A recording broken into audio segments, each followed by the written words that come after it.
Hebreos familia, Hebreos capítulo número 2. Y les voy a pedir por favor que nos pongamos de pie porque vamos a leer del versículo 5 hasta el versículo número 8. Vamos a ver que Dios nos habla el día de hoy con su palabra. ¿Ya están por ahí? ¿Están listos? ¿Sí? Versículo número 5, Hebreos capítulo 2, versículo 5. Porque no sujetó a los ángeles el mundo venidero, acerca del cual estamos hablando. Pero alguien testificó en cierto lugar diciendo, ¿qué es el hombre para que te acuerdes de él? ¿O el hijo del hombre para que le visites? Le hiciste un poco menor que los ángeles, le coronaste de gloria y de honra, y le pusiste sobre las obras de tus manos.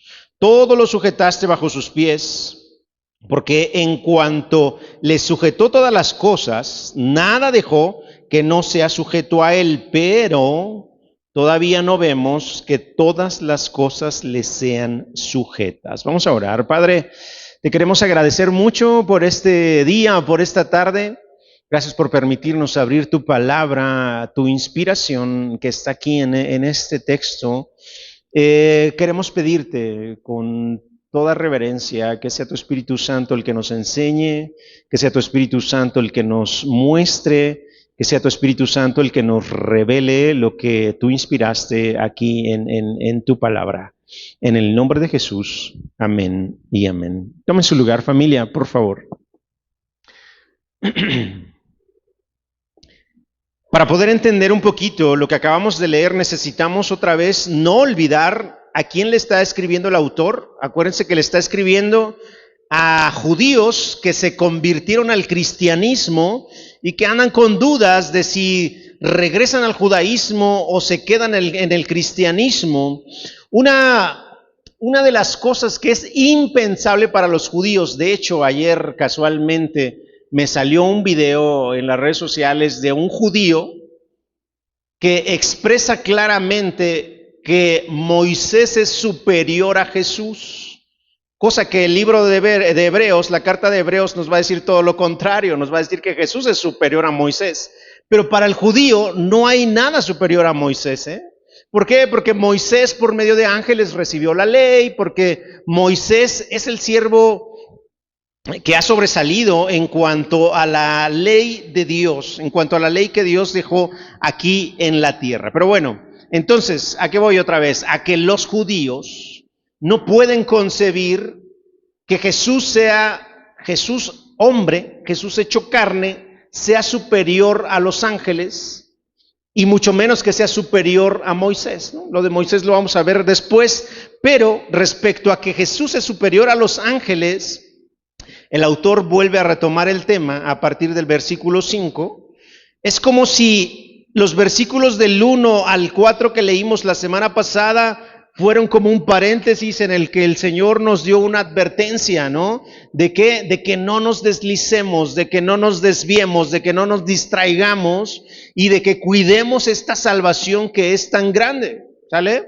Ese fue como el paréntesis del autor y pareciera entonces que del capítulo 1, versículo 14, se está brincando al capítulo 2, versículo 5, miren, les voy a volver a leer el versículo 14 del capítulo 1, dice, ¿no son todos espíritus ministradores? Está hablando el autor de los ángeles, enviados para servicio a favor de los que serán herederos de la salvación, y dice el 5 del capítulo 2, porque no sujetó a los ángeles el mundo venidero acerca del cual estamos hablando.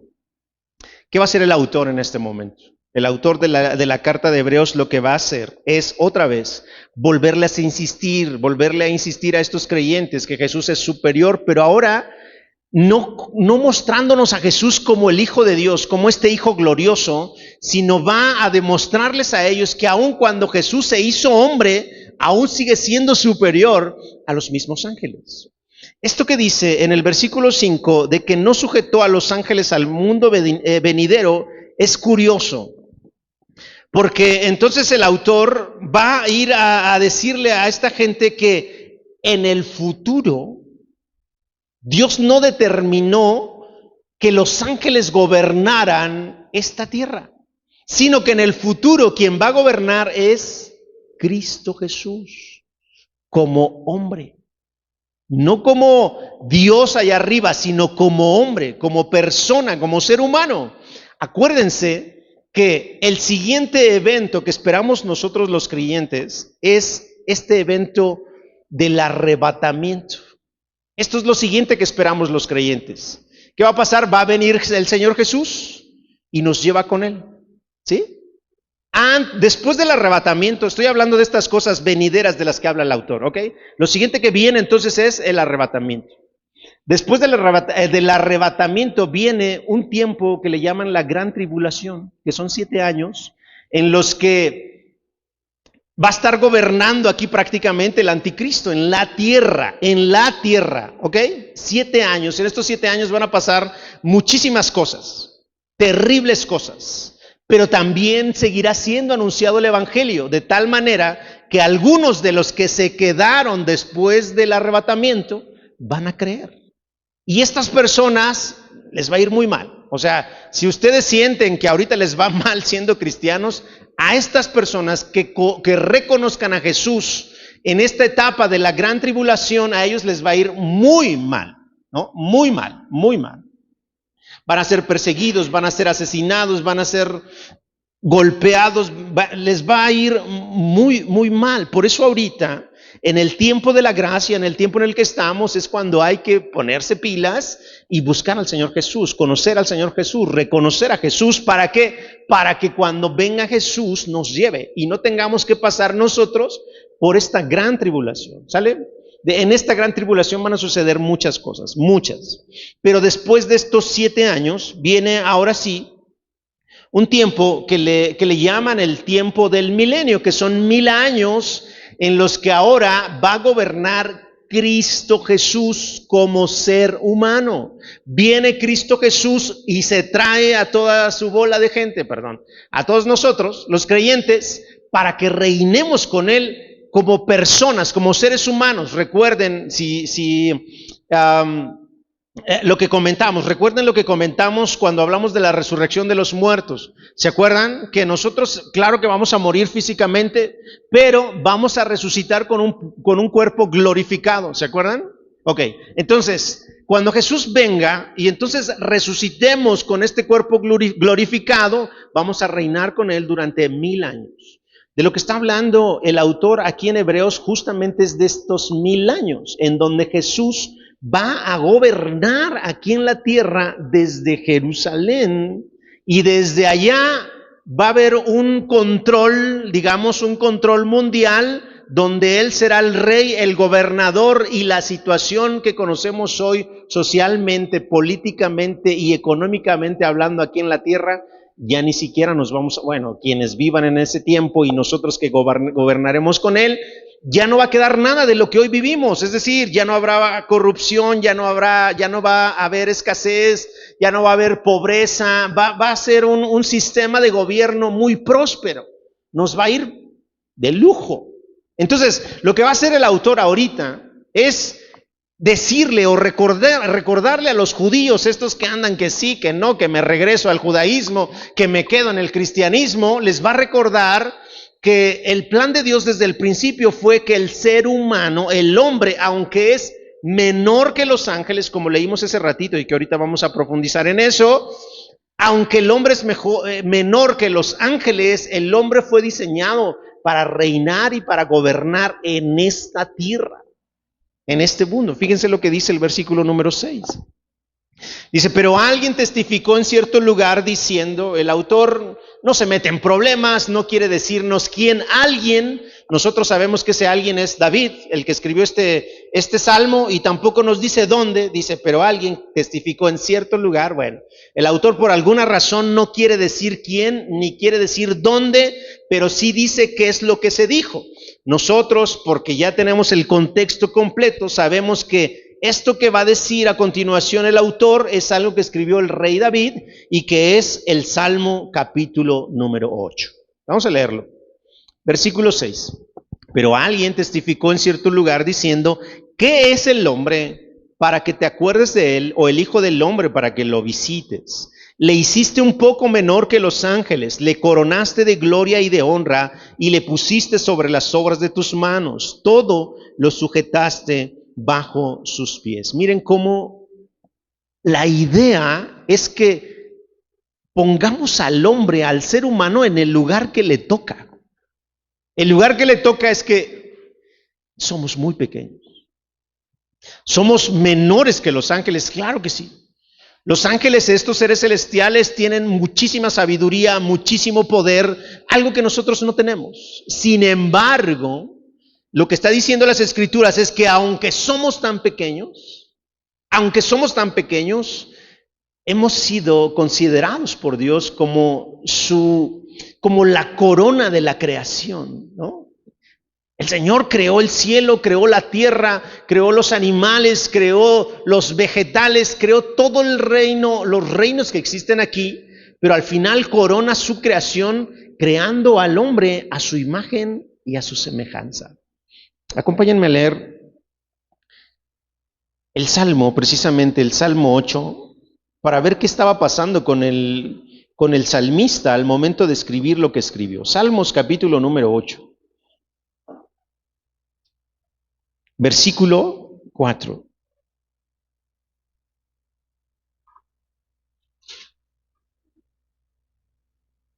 Salmos capítulo 8, versículo 4. Digo, miren, vamos a leer desde el 1, ¿no? Para que le agarremos saborcito a este salmo. Salmo capítulo 8, versículo 1 dice, oh Jehová, Señor nuestro, cuán glorioso es tu nombre en toda la tierra.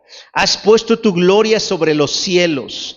De la boca de los niños y de los que maman fundaste la fortaleza a causa de tus enemigos para hacer callar al enemigo y al vengativo. Anda como, yo me lo imagino, yo me imagino como muy sensible aquí al salmista. Está como que observando la creación, como que reflexionando, como que filosofando. Y miren lo que dice en el versículo 3, dice, cuando veo los cielos, obra de tus dedos, la luna y las estrellas que tú formaste, digo, ¿qué es el hombre para que tengas de él memoria y el hijo del hombre para que lo visites? ¿Se dan cuenta que el salmista está viendo la grandeza de esta tierra, la grandeza de la creación de Dios? No sé si a ustedes les ha pasado que de repente se sientan a reflexionar o salen muy temprano en la mañana o regresan muy noche a casa del trabajo o de donde sea y observan la luna, observan el cielo estrellado y se empiezan a preguntar esas cosas, ¿no? O sea, mira la inmensidad de esto. Yo soy una cosa insignificante comparado con esta creación. Y lo que está haciendo el salmista es eso precisamente, dándose cuenta de su condición, reaccionando y percatándose que él es un ser tan pequeño, pero tan pequeño. El día de hoy, familia, ustedes pueden buscar en internet el tamaño que tiene la Tierra, el planeta Tierra respecto al universo, y se van a dar cuenta que la Tierra parece una canica, ¿no? Frente a otros planetas, frente a esta galaxia, frente al universo. Pero imagínense, si el planeta Tierra parece una caniquita, ¿nosotros qué somos? O sea, para más o menos ejemplificarlo, podríamos imaginar que si nosotros fuéramos como Dios o como la creación y tuviéramos en nuestras manos un pequeñito grano de arena, y eso creo que está muy grande, nosotros seríamos como ese pequeñito grano de arena, o sea, insignificantes. Entonces el salmista dice, somos somos cosas insignificantes. Y luego él mismo pregunta en el versículo 4, ¿qué es el hombre para que tengas de él? ¿Qué somos nosotros para que Dios se acuerde de nosotros? ¿Qué somos? ¿Y qué es el Hijo del Hombre para que tú lo visites? Le dice el salmista a Dios. Le has hecho poco menor que los ángeles, pero le coronaste de gloria y de honra. Fíjense, otra vez, somos menores que los ángeles, sí, es obvio. Nosotros no tenemos el poder que ellos tienen, las capacidades que ellos tienen, pero el Señor nos coronó de gloria y de honra. Al ser humano, Dios le corona de gloria y de honra y le hace señorear sobre las obras de las manos de Dios. Y dice al final, todo lo pusiste debajo de sus pies. Acuérdense lo que dice Génesis capítulo 1, versículo 26, se los voy a leer. Esto es cuando obviamente Dios está terminando su creación y miren lo que dice respecto al hombre. Dice, entonces dijo Dios, estoy en Génesis capítulo 1, versículo 26. Entonces dijo Dios, hagamos al hombre a nuestra imagen, conforme a nuestra semejanza, y señoreen los peces del mar, en las aves de los cielos, en las bestias, en toda la tierra y en todo animal que se arrastra sobre la tierra. Y creó Dios al hombre a su imagen, a imagen de Dios lo creó, varón y hembra los creó, y los bendijo y les dijo, fructifíquense y multiplíquense, llenen la tierra, sojúzguenla, señoren en los peces del mar, en las aves del cielo, en todas las bestias que se mueven sobre la tierra. Dios nos ha dado a nosotros esta autoridad y nos ha delegado el ser señores sobre la tierra. Acuérdense que fuimos creados a su imagen y semejanza, ¿no? El día de hoy seguimos diciendo lo mismo, pero les tengo una mala noticia.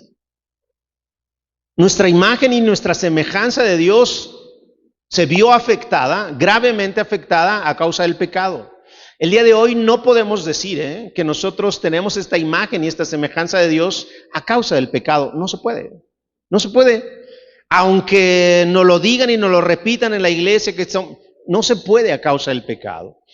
Lo que sí se puede es que por medio de Jesús se restaure esta imagen y esta semejanza. ¿Me explicó? Entonces, quienes no han reconocido a Jesús como su Señor no pueden decir que tienen la imagen y la semejanza de Dios a causa del pecado. Pero los que hemos creído, sí, claro que sí, hemos recuperado esta imagen y esta semejanza.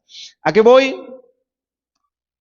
El autor, una vez más, está tratando de convencer a estos señores cristianos, judíos, de que Dios ha dotado al ser humano con capacidades y le ha coronado con gloria y con honra, aunque a ellos les parezca que Dios jamás iba a poderse hacer hombre porque sería un acto muy vergonzoso. ¿A qué voy?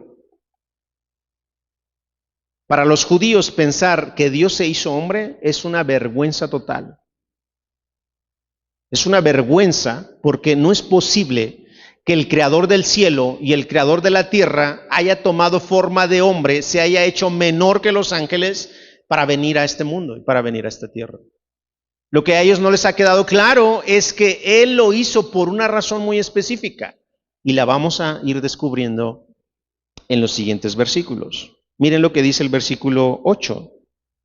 Todo lo sujetaste bajo sus pies, porque en cuanto le sujetó todas las cosas, nada dejó que no sea sujeto a él. Aquí estamos hablando del ser humano, No estamos hablando de Jesús, no, estamos hablando de lo que Dios dotó al ser humano, con lo que Dios dotó al ser humano. Dios le puso todas las cosas bajo los pies del ser humano, dice, porque en cuanto le sujetó todas las cosas, nada dejó que no sea sujeto a él. Estamos hablando de lo que hay aquí en la tierra. Dice, pero todavía no vemos que todas las cosas le sean sujetas al ser humano. Es decir, el ser humano el día de hoy no tiene el completo control de todo lo que pasa en esta tierra. No. ¿Por qué razón? Por lo que ya hablamos, por causa del pecado en el ser humano. No sé si más o menos me estoy explicando. Hasta este punto, el autor no nos ha hablado de Jesús, no nos ha hablado de nada. Lo que le está diciendo a estos señores es, el ser humano fue creado para gobernar y para ser señor en la tierra. Dios lo corona de honra y de gloria. ¿Cómo? Sujetándole todas las cosas. Y el tema es que hoy todavía no vemos las cosas sujetas al ser humano, ¿no? Hasta ahí vamos. Más o menos ese es el resumen. Versículo 9. Pero vemos a aquel que fue hecho un poco menor que los ángeles, a Jesús. Ok, ya ahora sí, nos pone el autor a Jesús enfrente. Ya vimos que el ser humano todavía no logra gobernar todo, que sí tiene honra y sí tiene gloria, pero todavía las cosas no han sido puestas bajo sus pies. Pero vemos a aquel que fue hecho un poco menor que los ángeles, a Jesús, coronado de gloria y de honra a causa del padecimiento de la muerte, para que por la gracia de Dios gustara la muerte por todos nosotros. Ok. A lo mejor puede sonar un poco difícil lo que estamos hablando, pero para que Dios pudiera continuar con el proyecto con el que empezó en la creación del mundo, de que los seres humanos gobernáramos esta tierra, tuvo que enviar a su Hijo, y su Hijo se tuvo que hacer hombre para que entonces sucediera esto que estamos platicando. Más o menos me estoy explicando. A causa del pecado de Adán, ya no es posible que nosotros seamos señores y gobernadores de esta tierra. Pero a causa de Cristo, esto va a suceder en este tiempo venidero que se mencionó en el versículo número 5. A Jesús, familia, se le coronó de gloria y de honra a causa de todo lo que Él padeció aquí en la tierra. Es decir, la forma en que Jesús de alguna manera se hizo digno de ser llamado Hijo de Dios, de que lo podamos llamar Rey de Reyes, es a causa de todo el sufrimiento que padeció aquí en la tierra. Eso fue lo que a Él le dio la honra, eso fue lo que a Él le dio la gloria. Y luego termina diciendo el versículo 9, para que por la gracia de Dios gustase la muerte por todos nosotros. Qué fuerte. El pecado entonces hizo que el ser humano ya no pudiera cumplir con su objetivo y con su propósito. Acuérdense que la paga del pecado es muerte. ¿Alguien tuvo que pagar ese pecado? ¿Quién lo tuvo que pagar? Pues Jesús. ¿Con qué? Con su muerte. Entonces, no es que Dios sea así como que diga, bueno, pues vamos a pasar por alto todo lo que mis hijos, los seres humanos, hacen, ¿no? Y les voy a perdonar todo lo que hagan y ya no pasa nada. No, alguien tuvo que pagar el precio. Alguien tuvo que pagar, porque Dios es un Dios justo. Si nadie hubiera pagado el precio, entonces Dios estaría quebrantando su propio atributo de ser un Dios justo. Alguien tenía que pagar y Él decidió que Él mismo iba a pagar. Entonces es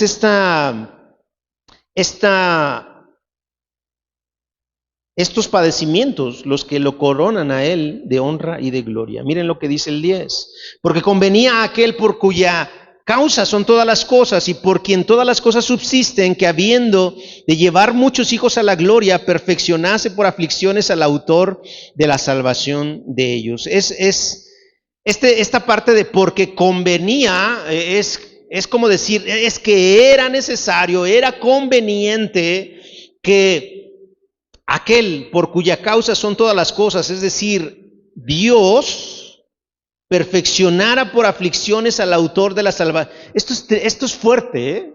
Esto es fuerte y es algo que también el apóstol Pedro nos habló. El apóstol Pedro dice que nosotros vamos a ser perfeccionados a causa de ciertas aflicciones, a causa de ciertas cosas por las que tenemos que pasar y padecer. Y con Jesús no pudo haber sido diferente. O sea, si Jesús fue perfeccionado a causa de todas las aflicciones por las que pasó, ustedes y yo, ni modo que evitemos esa situación. Es la causa por la que somos perfeccionados. Si nosotros no nos caemos, si nosotros no nos lastimamos, si nosotros no cometemos errores, ¿cómo podríamos darnos cuenta que algo está mal y cómo podríamos percatarnos de que necesitamos entonces cambiar y mejorar, es decir, ser perfeccionados? Solamente a causa de los errores y de las caídas nos damos cuenta que hay algo que cambiar. Y con Jesús pasó exactamente lo mismo. Jesús fue siendo perfeccionado por aflicciones. ¿No hubiera sido más fácil que Dios enviara a Jesús ya con 30 años y que empezara a predicar el evangelio y ya? Claro que sí.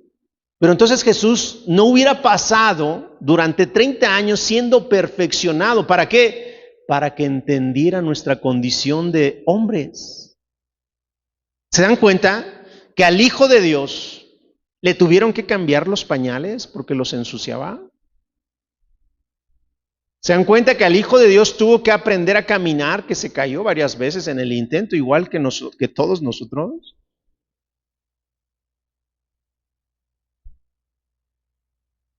¡Qué humillación! ¡Qué humillación! Que el Hijo de Dios tenía que ir al sanitario igual que nosotros vamos. ¡Qué humillante! ¿De verdad? ¡Qué humillante! Pero Él lo pasó y pasó por todo este proceso y pasó por todas estas aflicciones y pasó por todas estas etapas de la niñez, la adolescencia, la juventud, hasta su madurez, para ser perfeccionado. Todo lo que nos pase, familia, en nuestras situaciones diarias y cotidianas, tienen un propósito. Y seguro ese propósito Dios lo va a usar para que seamos perfeccionados. Muchas de las cosas que vivimos son a causa de nuestras malas decisiones, ¿no? Me metí con la persona equivocada. Tomé una decisión equivocada. Le hablé de la manera incorrecta. Me involucré con el tipo de gente que no debería involucrarme. Y ya cuando tengo el problema, no le puedo echar la culpa a Dios. No puedo decir, Dios me trajo hasta aquí porque... No. Pero sí, Dios usará nuestras malas decisiones y las consecuencias de nuestras malas decisiones para perfeccionarnos.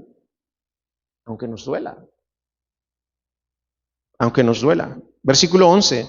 Porque el que santifica y los que son santificados de uno son todos, por lo cual no se avergüenza de llamarlos hermanos. Fíjense, ay Dios. Ay Dios, o sea, Jesús tuvo que venir a hacerse hombre, bajar aquí hasta la tierra, y a Él no le da pena, perdón que lo diga así, pero a Él no le da pena llamarnos hermanos. No sé si han tenido un amigo, un familiar o alguien con el que salen de repente y ustedes dicen, híjole, no, yo no vengo con él, ¿no? Así de, qué oso, dicen los jóvenes, los fresas. Qué oso, qué pena, qué vergüenza, ¿no? Porque tira todo, porque dice incoherencias, porque hace, en fin, ¿no?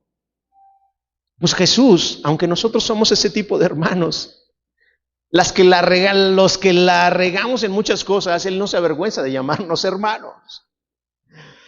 Y el autor va a justificar esto con lo que dice ahí en el Salmo 22, en el versículo 12, dice, diciendo, versículo 12 de ahí de Hebreos, diciendo, anunciaré a mis hermanos tu nombre, en medio de la congregación te alabaré, y otra vez yo confiaré en Él, y de nuevo he aquí, yo y los hijos que Dios me dio. Esto deberíamos valorarlo, porque Jesús se hizo hombre, vino aquí a la tierra para podernos llamar hermanos, para podernos llamar hijos, para podernos llamar amigos. Sin esto, sin la humanidad de Cristo, esto no sería posible. Nosotros seríamos insignificancia para Dios, porque Dios es poderoso, es eterno, es enorme, ¿no? Es inmenso.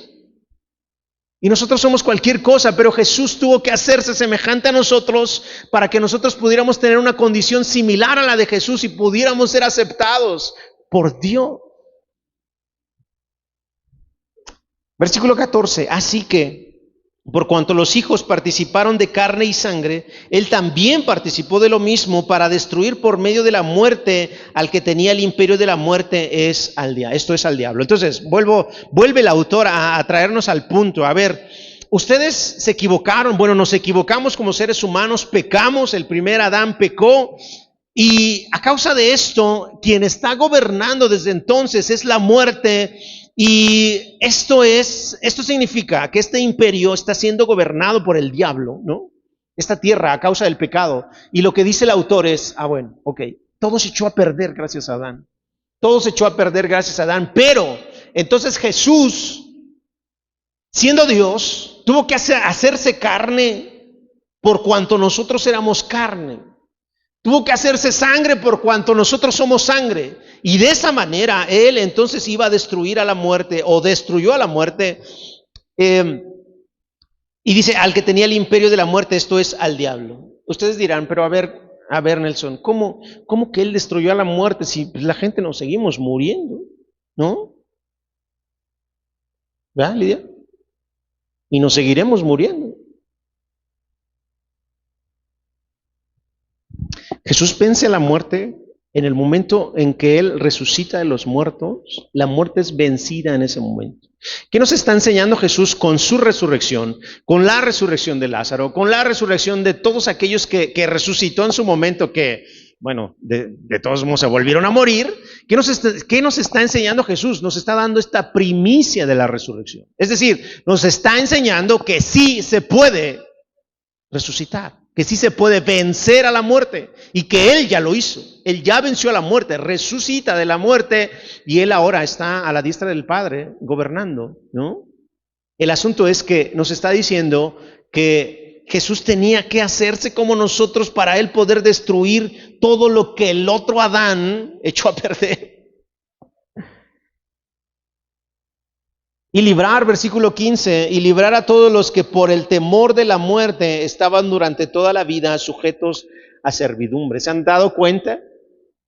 Apenas hace unos meses estaba platicando con mi mamá y ella me hablaba de una ansiedad que tuvo durante algún tiempo, esta ansiedad, este miedo a morir, ¿no?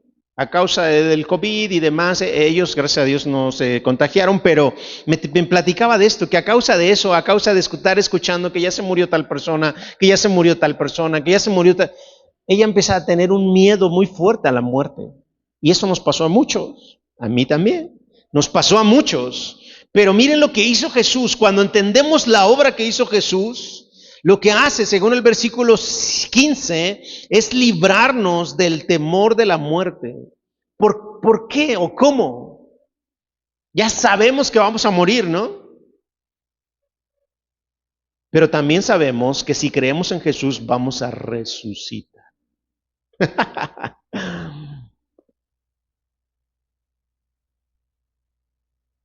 Es increíble, ¿no? Y yo les había dicho que si nosotros no creemos en la resurrección, no tiene sentido que seamos cristianos. Vuélvanse, váyanse a otra religión. Pero si creen en la resurrección, ¿qué significa eso? Que mi familiar que ya murió, lo voy a volver a ver igual, con un cuerpo glorificado.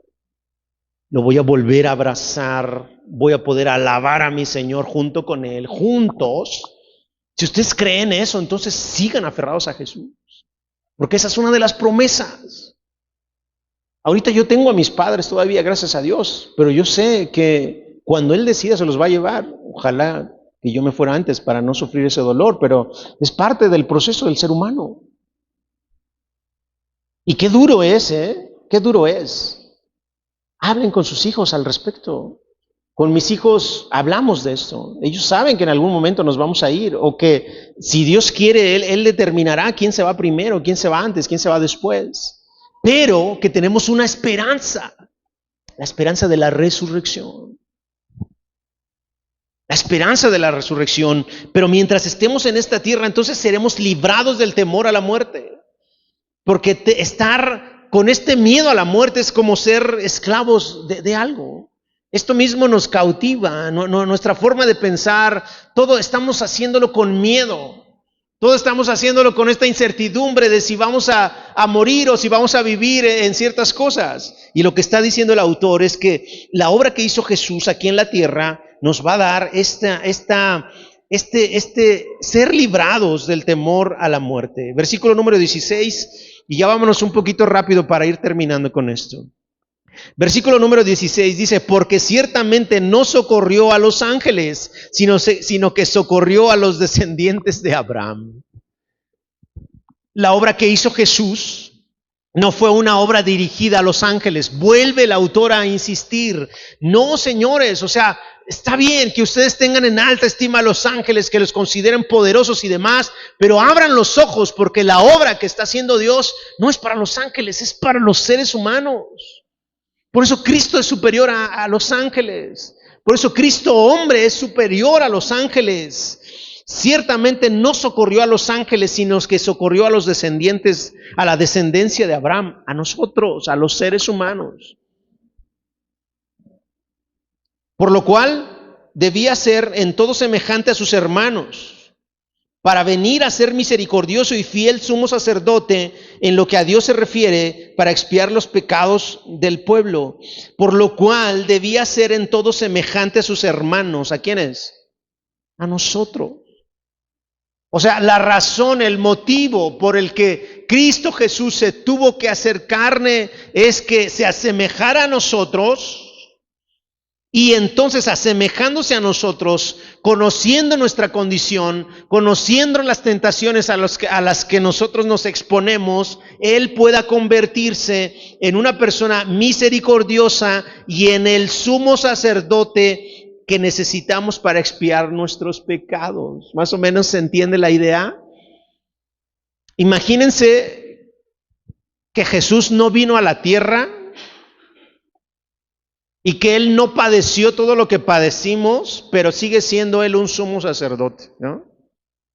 Y yo como hombre me acerco a Él y le digo, oye Jesús, ayúdame porque tengo una tentación muy fuerte con esto, ¿no? Tengo una debilidad, no sé, sexual, económica, de lo que quieran, ¿no? Él simplemente me juzgaría por esta mala intención en mi corazón, porque está mal tener todo esto.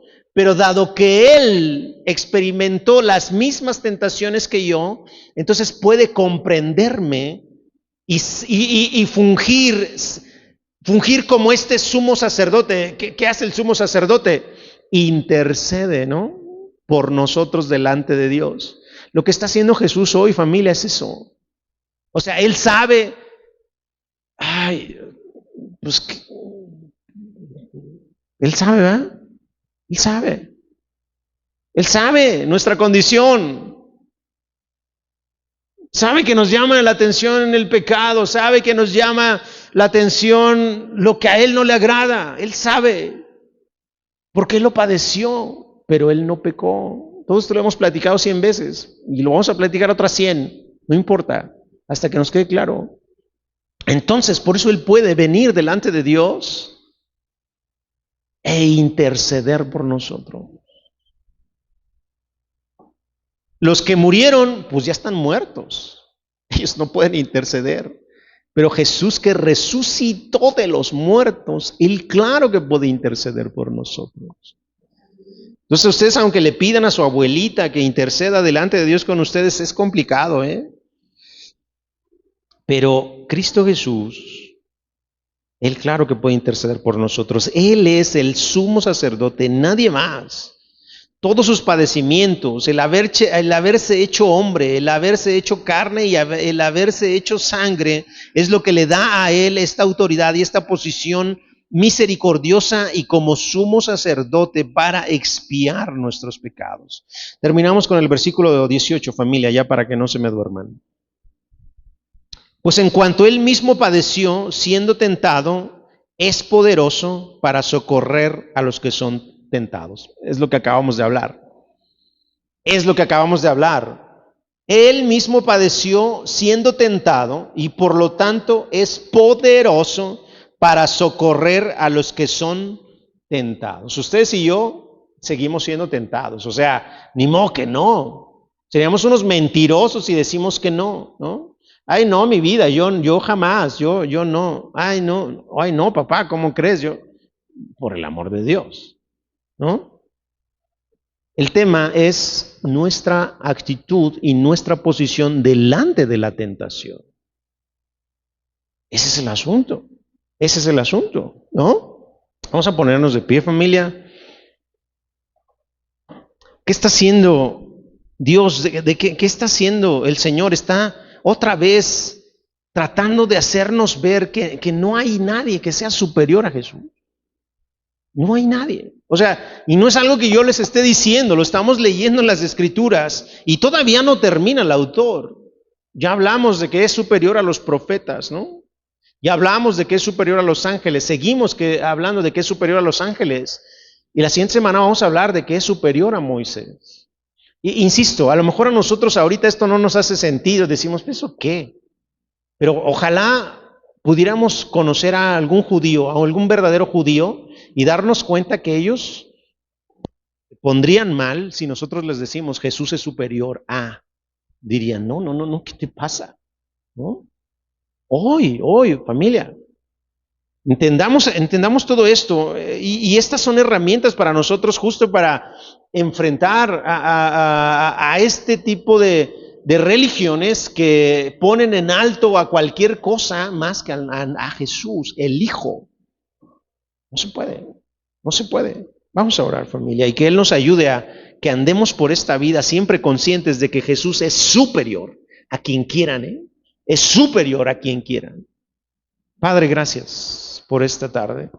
Gracias por tu palabra y gracias por todo lo que tú nos has estado hablando durante estas semanas, durante estos meses, durante estos años, porque ha sido tu palabra la que está transformando nuestra forma de pensar. Padre, ayúdanos que tu Espíritu Santo nos haga conscientes de la superioridad de Cristo Jesús. No hay nadie que sea superior. ¿A quién de los ángeles Dios le dijo, mi hijo eres tú? A nadie, pero a ti, Señor, precioso Jesús, tú eres el Hijo. Y tú por tu inmenso amor viniste a la tierra, te hiciste hombre, te hiciste menor que los ángeles. Y tú eres el que vas a gobernar en el futuro. Y nos estás llamando a gobernar contigo. Y nosotros tomaremos la decisión de seguirte o no seguirte. Seguirte no es fácil y no es sencillo, pero es la mejor decisión que podemos tomar como seres humanos. Nos ponemos en tus manos, yo pongo en tus manos a mis hermanos, te pido que tú los bendigas, que tú los guardes en lo que ellos hagan en su semana y que en todo lo que hagan, bendito Dios, puedan ver la superioridad de Jesús siempre, siempre. Muchísimas gracias, Dios. Nos ponemos en tus manos. Amén y amén.